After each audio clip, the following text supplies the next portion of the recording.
இயேசு கிறிஸ்துவின் நாமத்தினால் உங்களுக்கு என் அன்பின் நல்வாழ்த்துக்கள். இந்த நாளில் இந்த வேளையில் கர்த்தருடைய வார்த்தையை பகிர்ந்து கொள்வது ரொம்ப சந்தோஷம். இன்றைக்கி என்ன வார்த்தை நம்மோடு கூட பேச போகுதுன்னு சொல்லி பார்க்கும் பொழுது, பிரசங்கி 3ஆம் அதிகாரம் 14வது வசனம். தேவன் செய்வது எதுவோ அது என்றைக்கும் நிலைக்கும். அல்லேலூயா. தேவன் செய்வது எதுவோ அது என்றைக்கும் நிலைக்கும். நம்ம என்னதான் செஞ்சாலும் அது நிலைச்சி இருக்காது. ஏன்னா மனுஷன் செய்வது இல்லாமல் என்ன இருக்கணும்னு பார்த்தாக்கா அது நிலையற்றதாய் காணப்படுகிறது. அவர் நம்ம எதை செஞ்சாலும் நமக்கு என்ன பண்ணாது, அது நிலைச்சிருக்கவே இருக்காது.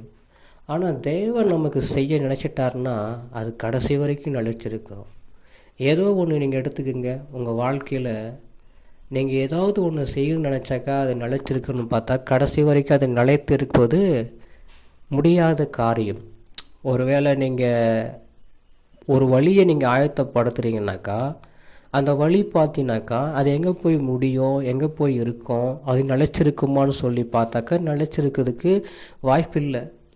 ஒரு சமயத்தில் அது அந்த அந்த வழியை என்ன பண்ணோம், மாறி போயிடும், இல்லை மறந்து கூட போயிடும்.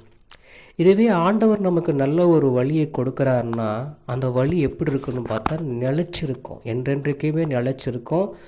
அது மாத்திரமில்லை, அவர் எதை செஞ்சாலும் நன்மைக்கு தான் நமக்கு செய்வார். அது நிலைச்சிருக்கிற ஒரு நிலைவை நமக்கு கொடுத்து நடத்துவார். அதனால் நம்ம தேவனை நோக்கி நம்ம காத்திருக்கப்படும் பொழுது அவர் என்ன செஞ்சாலும் நன்மை தான் நமக்கு செய்வார்.